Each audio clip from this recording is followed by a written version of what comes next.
Welcome back, everyone. Today, we're going to talk about a very special text. It is a record of a dialogue centered on the Sutra of Perfect Enlightenment. At first glance, it seemed like a guidebook on how to find a good teacher, but you will quickly find that the lens does the degree turn and points directly at us, specifically at the most troublesome and destructive emotions in our hearts, our afflictions. Our mission this time is to dig out a powerful and shocking core metaphor from this text.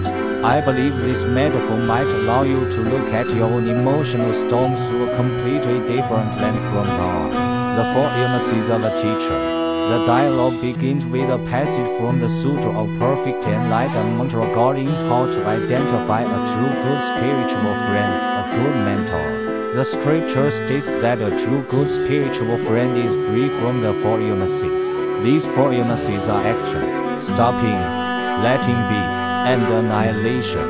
The master in the dialogue explains them clearly as four types of views that lead one astray. Action. The mistaken belief that the perfect enlightenment is something that can be manufactured through external effort, like building a house.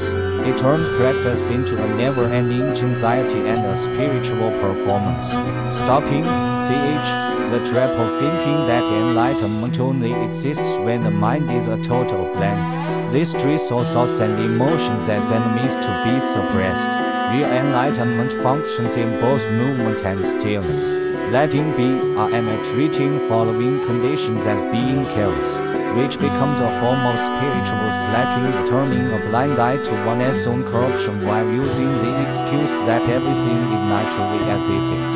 Annihilation, a form of nihilism, believing one must extinguish everything, including one's own body and mind, to achieve liberation. The turning point of looking inward.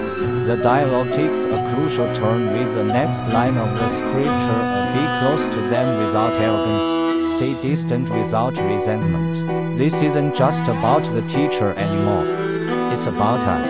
The master points out that we all fall into this trap when others praise or get close to us. Our arrogance inflates when they misunderstand or distance themselves. Resentment rises.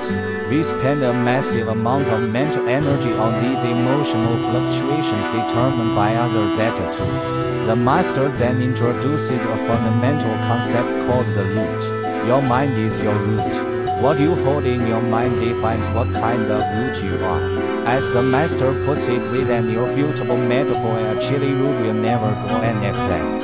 If we are rooted in arrogance and hatred, we will only ever bear those fruits, regardless of who we encounter. The metaphor of smashing. This leads to the most impactful part of the text. The master uses a violent verb to describe the behavior of affliction, a smash. He says that every time you give in to an affliction, you are smashing things like smashing a pot, a door, or a window. He applies the idiom: a broken mirror can never be made whole to human relationships. Every important person in your life, your teacher, parents, partner, friends, is a precious mirror. When affliction rises, such as a heated argument or uncontrollable rage, it is as if you have picked up a stone and personally smashed that precious mirror. Even if you apologize later and glue it back together, it will never be the same. It will be covered in cracks, and the reflection you see of yourself will forever be broken and distorted. The cycle of destruction. Worse yet, this behavior becomes a habit. The next time affliction comes, you might think, it's already broken anyway. What's one more hit? You smash it again and again until the mirror is reduced to powder, and the relationship is destroyed. The master also points out the dangerous mindset of thinking, there are plenty of people in the world. If this mirror is gone, I'll just find another. This leads to a life of isolation. If you treat others as disposable shards, you will eventually become a disposable shard in the eyes of others. The internal engine.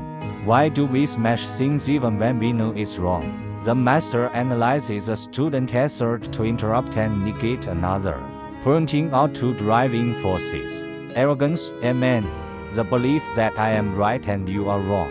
Greed, the greed to be seen, recognized, and noticed.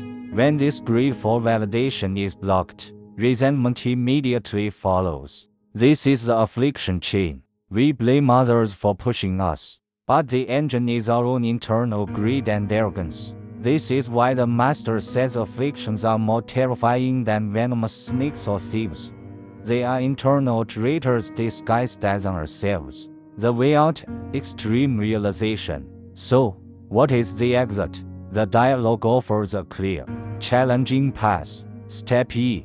Confront the horror. You must observe yourself deeply until you reach a state of being horrified upon reflection. XSJKN. You must see the damage your afflictions cause so clearly that you develop a biological instinct to avoid them, like recoiling from a snake. Step R. Acknowledge the root. You must honestly apply the line from the Siddhagarbha Sutra to yourself. Every moment of thought is nothing but karma and sin.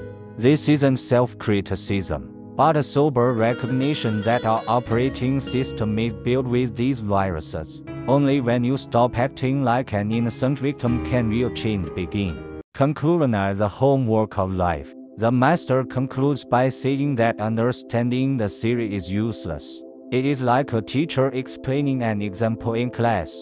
The real learning happens when the student goes home to do the exercises. Our exercises are the moments of daily life. Every time you feel the urge to negate someone, every time you feel wrong, and every time you want to explode in anger, a math problem is placed before you. Will you use the old, virus-filled program to smash the mirror? Or will you hit the brakes and try a different way? The story of Padmasambhava building the temple reminds us that we spend our lives building beautiful things, but our internal demons, greed, anger, and ignorance are always there to destroy them when we aren't looking. The next time you feel that surge of affliction, ask yourself, are you about to smash the mirror? And in that split second, can you put down the stone?